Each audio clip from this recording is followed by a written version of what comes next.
नमस्कार मंडळी. मालवण या सुप्रसिद्ध पर्यटन स्थळी बंगला घेण्याची इच्छा असणाऱ्यांसाठी सिंधुदुर्ग जिल्ह्यात मालवण आचरा सागरी महामार्गालगत वसलेल्या आणि समुद्र किनाऱ्यापासून चालत अंतरावर असलेल्या शिवसृष्टी संकुलात हे आहेत टुमदार बंगले.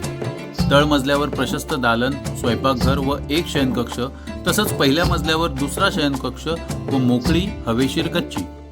निसर्गरम्य परिसरात निवासासाठी लागणाऱ्या सर्व मूलभूत सुविधा उपलब्ध आहेत. पहिल्या टप्प्यापाठोपाठ दुसऱ्या टप्प्याचे नियोजनही सुरू आहे. तर मग मंडळी, सिंधुदुर्ग किल्ला, तारकर्ली समुद्र किनारा, देवबाग, आंगणेवाडी, आचरा, देवगड, कुणकेश्वर, विजयदुर्ग अशा पर्यटन स्थळांच्या मध्यवर्ती स्वतःचा बंगला घेण्यासाठी लवकरच पृथ्वी मार्केटिंगच्या घाटकोपर कार्यालयाला संपर्क साधावा. धन्यवाद.